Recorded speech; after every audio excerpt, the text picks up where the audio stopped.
जय श्रीमन्नारायण। इस पावन पवित्र महीने में सुनी जाने वाली कार्तिक महीने की कथा आइए सुनते हैं। एक नगर में एक ब्राह्मण दंपति रहते थे।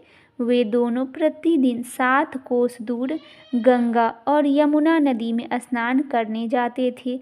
इतनी दूर आने जाने से ब्राह्मण की पत्नी थक जाती थी। एक दिन उसने अपने पति से कहा कि हमारा एक पुत्र होता तो कितना अच्छा रहता। पुत्र के बहू आती तो हम घर वापस आने पर खाना बना हुआ तो मिलता और बहू घर का काम भी कर देती। अपनी पत्नी की बात सुनकर ब्राह्मण ने कहा कि तूने बात तो सही कही है, चल मैं तेरे लिए बहू ला ही देता हूँ। ब्राह्मण ने कहा कि एक पोटली में आटा डालकर कुछ मोहरे रख दे। ब्राह्मण के कहे अनुसार उसने पोटली बांधकर दे दी। पोटली लेकर ब्राह्मण चला गया। ब्राह्मण सफ़र के दौरान यमुना के किनारे बहुत ही सुंदर लड़कियों को देखी। वे रेत में घर बनाकर खेल रही थी। उनमें से एक लड़की ने कहा कि मैं अपना घर नहीं बनाऊंगी, मुझे तो रहने के लिए ये घर चाहिए। लड़की की बात सुनकर ब्राह्मण मन ही मन सोचने लगा कि बहू बनाने के लिए यही लड़की उचित है। जब वह लड़की जाने लगी तो ब्राह्मण भी उसके पीछे पीछे उसके घर तक चला गया। वहां जाकर ब्राह्मण ने उस लड़की से कहा, बेटी, कार्तिक महीना चल रहा है, इसीलिए मैं किसी के घर खाना नहीं खाता। मैं अपने साथ आटा लेकर आया हूँ। तुम अपने माता पिता से पूछकर क्या मेरे लिए यह आटा छानकर 4 रोटी बना दोगी? यदि वह मेरा आटा छानकर रोटी बनाएगी तो ही मैं रोटी खा लूँगा। लड़की ने जाकर अपनी माँ को ये सारी बातें बताई। माँ ने कहा, उचित है, जाकर ब्राह्मण देव से कह दो कि वह अपना आटा दे और मैं रोटी बना दूंगी। जब वह आटा छानने लगी तो आटा में से मोहरे निकली। वह सोचने लगा कि जिसके आटे में इतने मोहरे हैं उसके घर में कितने मोहरे होंगे। जब ब्राह्मण खाना खाने बैठा तो लड़की की माँ ने उससे पूछा, क्या आपका कोई लड़का है? क्या आप उसकी शादी करना चाहते हैं? यह सुनकर ब्राह्मण ने कहा कि मेरा लड़का तो काशी में पढ़ने गया है, लेकिन यदि तुम कहो तो खांड कटोरे से विवाह करके तेरी बेटी को अपने साथ ले जाऊंगा। लड़की की माँ ने कहा, ठीक है ब्राह्मण देव।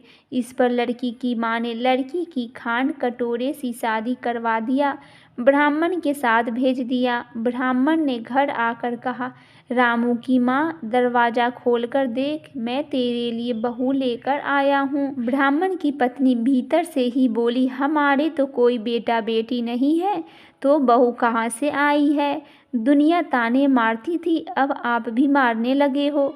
ब्राह्मण ने कहा, तू दरवाज़ा खोलकर तो देख। जब ब्राह्मणी ने दरवाज़ा खोला तो सामने बहू को खड़ी देखा।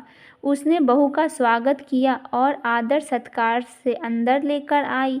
जब ब्राह्मण अपनी पत्नी के साथ नदी स्नान करने जाता तो पीछे से बहू घर का सारा काम करके और खाना बनाकर रखती थी। वह उनके कपड़े धोती और रात को हाथ पैर भी दबाती थी।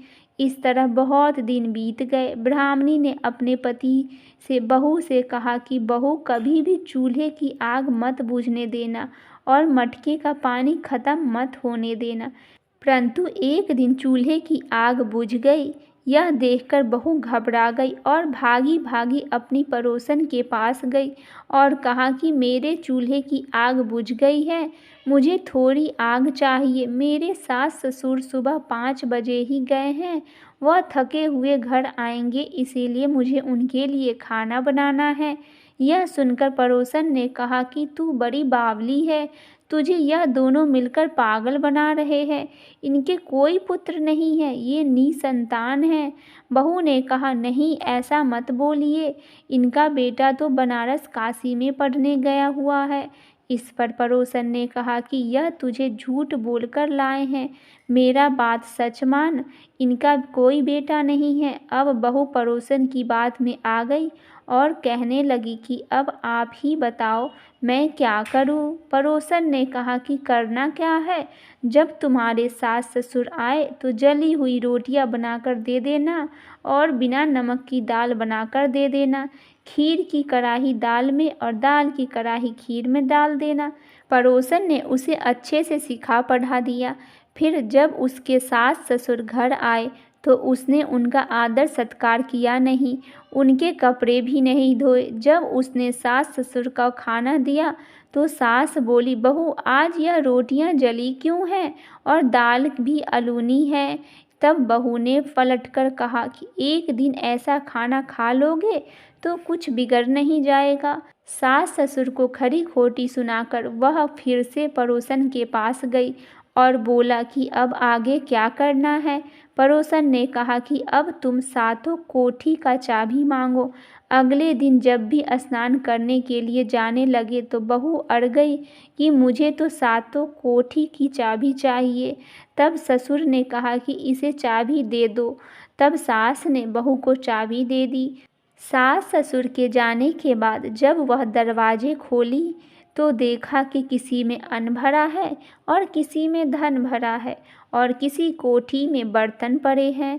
जब उसने सबसे ऊपर का सातवां कोठी खोला तो देखा कि शिव जी, माता पार्वती, गणेश जी, लक्ष्मी जी, माता जी, पीपल पथावरी, कार्तिक के ठाकुर, राई, दामोदर, तुलसी की बीरबाई, गंगा, यमुना और 33 कोटि देवी देवता विराजमान है।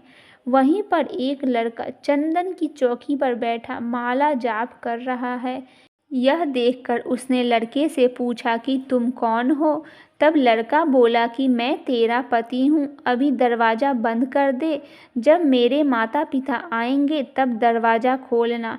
यह सब देखकर बहू बहुत खुश हुई और 16 श्रृंगार कर सुंदर वस्त्र पहनकर अपने सास ससुर का इंतजार करने लगी। उसने अपने सास ससुर के लिए अच्छे अच्छे पकवान बनाए। जब उसके सास ससुर घर आए तो उसने उनका आदर सत्कार किया और प्रेम पूर्वक खाना खिलाया और हाथ पैर दबाने लगी।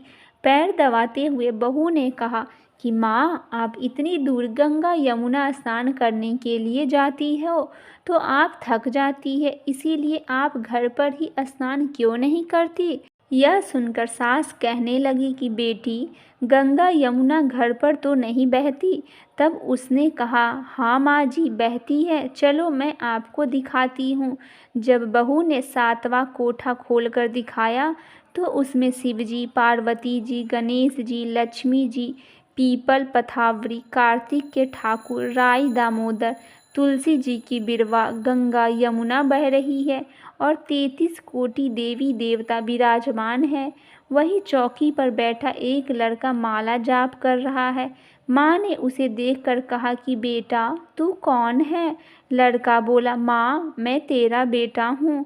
तब ब्राह्मणी ने पूछा कि तू कहाँ से आया है।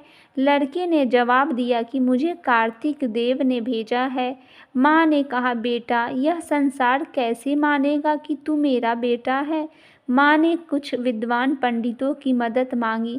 पंडितों ने कहा कि इस पार बहू बेटा खड़े हो जाए और उस पार माँ खड़ी हो जाए। माँ ने चमड़े की अंगियाँ पहनी हो और छाती में से दूध की धार निकलकर बेटे की दाढ़ी मूंछ भिगे और पवन पानी से गठजोड़ा बंधे, तब मानेंगे कि यह माँ का ही बेटा है। उसने ऐसा ही किया। चमड़े की अंगियाँ फट गई और छाती में से दूध की धार निकलकर बेटे की दाढ़ी मूंछ भीग गई। पवन पानी से बहू बेटे का गठजोड़ बंध गया। यह सब देखकर ब्राह्मण और उसकी पत्नी की खुशी का ठिकाना न रहा। तो यह थी कार्तिक महीने की कथा। हे कार्तिक ठाकुर, जैसे ब्राह्मण और ब्राह्मणी के बहू बेटा को दिया, वैसे ही आप अपने सभी भक्तजनों को आप अपना आशीर्वाद सदैव बनाए रखना। कार्तिक महीने की यह कथा कहने और सुनने वाले, हुंकार भरने वाले सब पर आप अपनी कृपा दृष्टि और दया दृष्टि सदैव बनाए रखिएगा। बोलिए भगवान विष्णु की जय।